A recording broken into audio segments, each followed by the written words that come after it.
Shalom saudara, selamat datang dalam program Pelajaran Sesabat 5 Menit bersama Gereja Masih Advent hari ke-7 Jumat Menteng, Jakarta.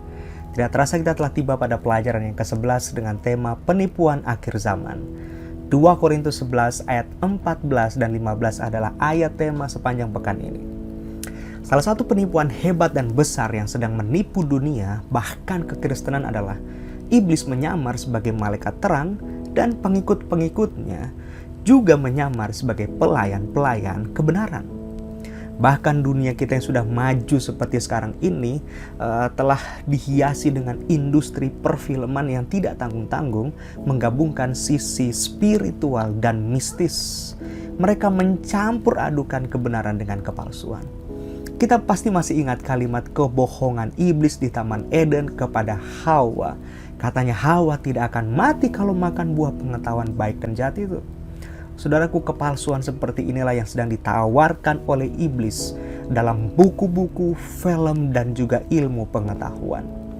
Pengajaran tentang mistisisme, pengalaman hampir mati, reinkarnasi, penujuman, atau pemujaan leluhur jadi semarak untuk menipu manusia, sehingga pada akhirnya manusia dapat menerima teori kebakaran jiwa.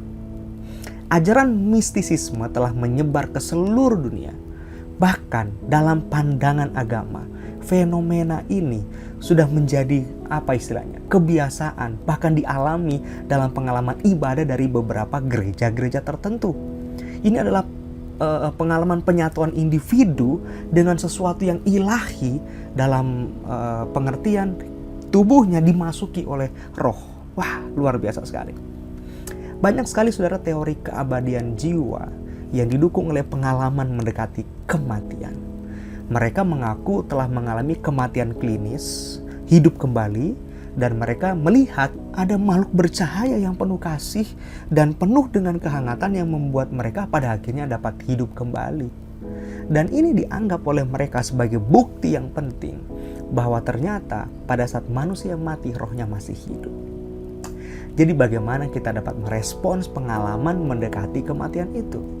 Ada dua kemungkinan. Yang pertama, ini mungkin adalah halusinasi psikokimiawi alam di bawah kondisi ekstrim. Yang kedua, memang ini adalah pengalaman penipuan setan secara supranatural. Penipuan setan memang bisa menjadi penjelasan utama, karena dalam beberapa kasus orang-orang ini berbicara dengan kerabat mereka yang sudah mati. Ingat, ini bertentangan dengan firman Tuhan. Orang yang mati tidak tahu apa-apa. Itu sebabnya saudaraku sangat penting bagi kita untuk berpegang teguh pada ajaran firman Tuhan, terlepas pengalaman apapun yang terjadi yang membuat kita takjub. Tapi ingat, itu bertentangan dengan apa yang diajarkan oleh Alkitab. Gagasan kafir tentang jiwa yang abadi akhirnya memberikan dasar bagi teori inkarnasi atau perpindahan jiwa itu jadi semakin menjamur, walaupun itu tidak alkitabiah. Nah, perlu kita garis bawahi, mereka yang percaya pada inkarnasi berpendapat bahwa jiwa yang abadi itu akan melewati banyak siklus kematian dan kelahiran kembali di bumi. Jadi reinkarnasi dianggap sebagai proses evolusi spiritual yang memungkinkan roh manusia mencapai tingkat pengetahuan dan moralitas yang lebih tinggi, dan mereka akan mengalami kesempurnaan. Tapi itu berbeda dengan apa yang dialami oleh Yesus. Yesus hanya mati sekali. Demikian juga dengan manusia yang lainnya. Bukan mati, bangkit, kemudian hidup lagi, mati, bangkit, dan selanjutnya menuju kesempurnaan. Jadi teori ini bertentangan dengan Alkitab karena jiwa mati sama seperti tubuh yang mati. Dan itu akan dibangkitkan satu kali kelak, bukan? Teori ini juga meniadakan doktrin keselamatan melalui kasih karunia yang kita terima dalam iman oleh pekerjaan penebusan Yesus. Jadi kita diselamatkan oleh kasih karunia-Nya, bukan karena reinkarnasi. Teori ini juga bertentangan dengan Alkitab bahwa takdir abadi itu yang menentukan adalah keputusan saya. Teori ini juga meremehkan arti dari kedatangan Yesus yang kedua kali.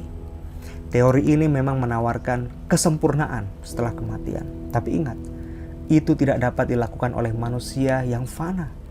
Kesempurnaan atau kehidupan yang abadi akan diberikan hanya melalui Yesus. Intinya, tidak ada kesempatan untuk gagasan reinkarnasi dalam iman kekristenan kita. Karena itu kunci utama, solusi utama supaya kita tidak tertipu. Kita perlu menancapkan iman kita, iman yang benar di atas fondasi firman Allah yang suci. Maka kita tidak akan tertipu. Tuhan Yesus memberkati kita.